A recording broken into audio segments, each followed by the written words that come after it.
Hello, this is Xbox Ahoy, and this is the 19th episode of my Black Ops Weapon Guide. You ain't Grizz, baby. This time we're covering the third sniper rifle, the L96A1. It's the only bolt-action rifle in the game, and is unlocked to level 27. One of the two British weapons in-game, the L96A1 is the Land Forces designation for the Accuracy International Precision Marksman, or PM. Adopted in 1982, the L96A1 entered service with the British Armed Forces in 1985.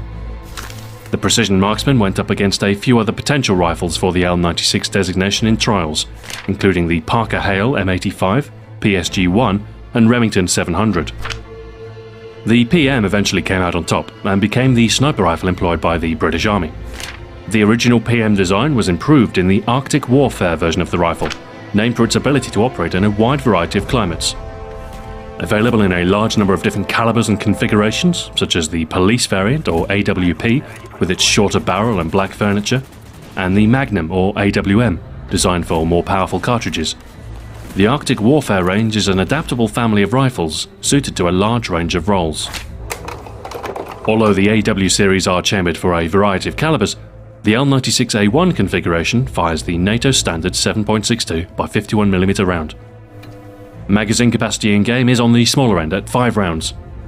Extended mags will take this capacity up to 10. The L96A1 is the most powerful of all the sniper rifles, boasting the largest one-hit kill area and dealing more effective damage per shot than any other non-explosive weapon in the game. A shot anywhere to the head, neck, chest, stomach, or even the upper arms will result in a one-shot kill. This means that only a shot to the lower arms or legs will require a follow-up shot. Silenced, the damage profile is identical to the other rifles. You'll need a head or a neck shot to kill. As a bolt action, you will need to chamber a new round manually with every shot. This limits your rate of fire to a maximum of 60 rounds per minute, or 1 per second. If you interrupt the weapon cycling by sprinting or changing weapons, be warned that you will still need to cycle the weapon before you'll be able to fire again. Recoil is very heavy. When firing, the upward kick will cause you to lose sight of your target momentarily. Given that the bolt action cycling slows your rate of fire, the recoil doesn't harm second shot accuracy, but can hurt in cases where you need to aim 2 shots in sequence. Aim speed is the same as all the snipers. At 400 milliseconds, it's important to stay out of close-range gunfights, else you'll be bested by more nimble weapons. Reload is fairly slow, but seldom an issue if you're in a good position and remain mindful of your remaining count. 3.3 seconds is manageable enough. By default, the L96 comes with a scope attached. With moderate zoom and crosshair reticle, it's good enough for a wide variety of situations, but there are some alternatives. The ACOG scope is suited to closer ranged engagements, offering lower zoom and slightly faster aim time. The L96, along with the Enfield, uses the unique British optical attachment, the Suzat scope, with the tritium-illuminated obelisk reticle indicating your point of aim. It's functionally identical to the other ACOG sights, the differences are only cosmetic. It may take some time getting used to the reticle. You need to place your target on the white tip of the sight post. Despite being marginally more suited to close-range combat, I wouldn't recommend the ACOG. You'll endure a lot of added sway, and being a bolt action, the L96 isn't suited to situations where you might need a fast follow-up shot.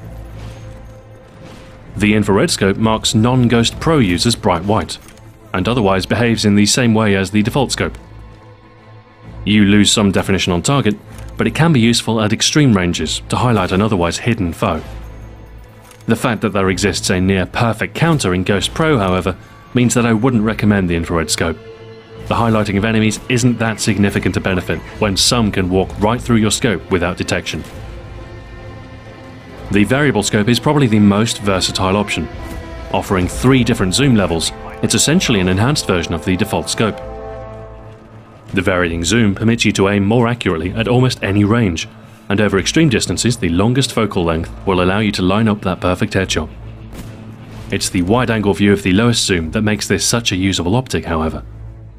Being able to see a wider view when aiming will mean you don't suffer from tunnel vision, and this will help alert you to threats that may be obscured when using another scope. I strongly recommend keeping the zoom level low at all times. Zoom in when you're at a firing location or when engaging a target at long range, but reset the magnification when on the move. This wider magnification is great for middle range engagements, and is arguably better than the ACOG for slightly closer range sniping. The suppressor will keep you off the minimap when shooting, and permits a total stealth approach with the sniper rifles, while still being capable of dealing a one-shot kill. Unfortunately, you trade a significant portion of your effective damage for this luxury, meaning that your shots will have to be much more accurate.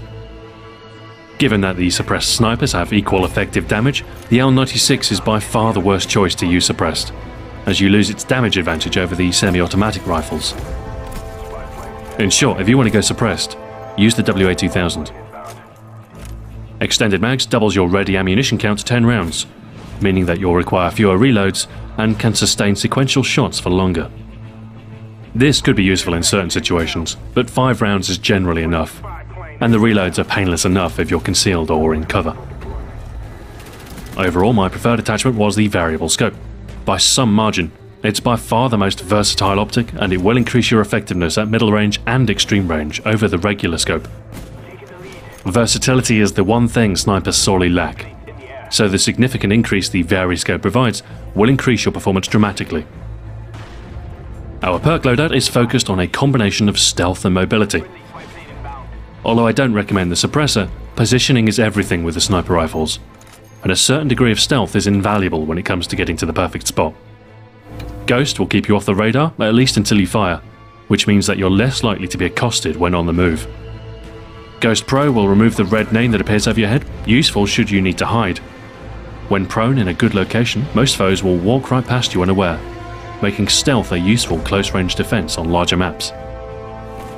The only time you'll attract attention is when you fire, and if you reserve your use of the trigger to times when you're in an advantageous position. This unsilenced fire can work to your advantage, drawing multiple foes into your crosshairs. Our second perk choice is useful when every shot counts, and ensuring accuracy with an unforgiving weapon like the L96 is essential.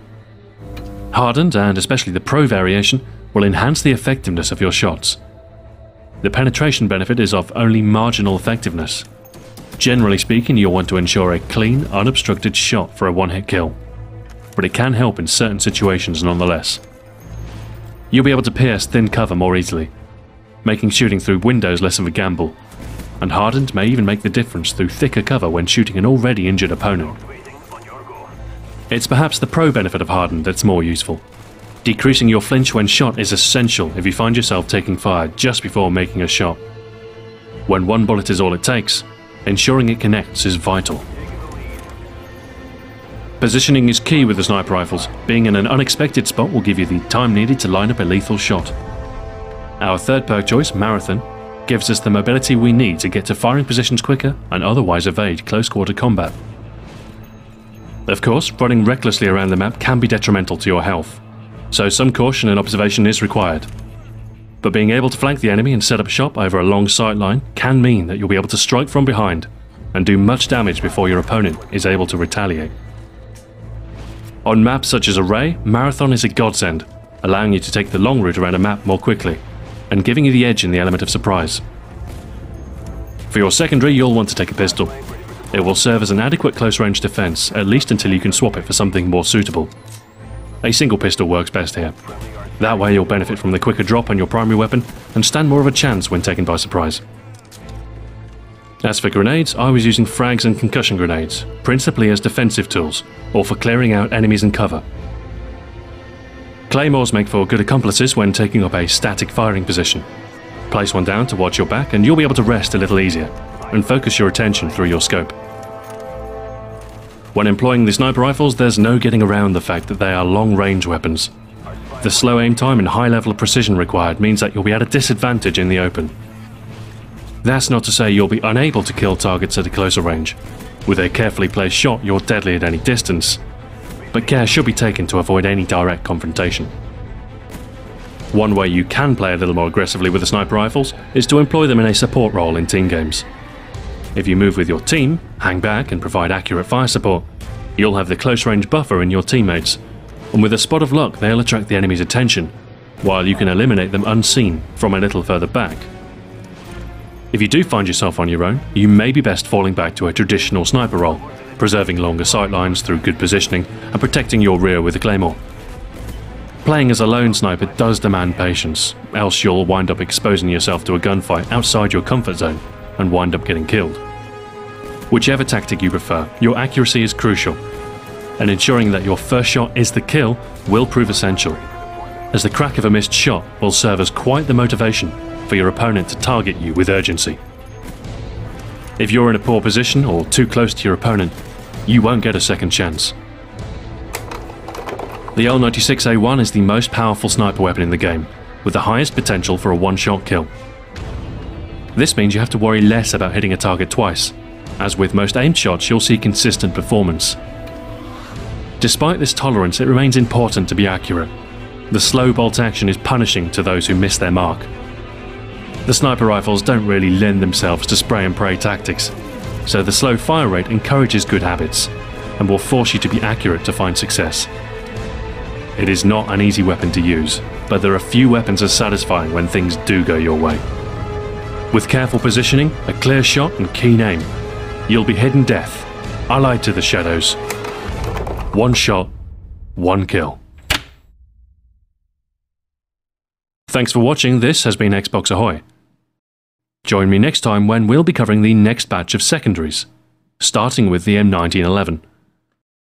Until then, farewell.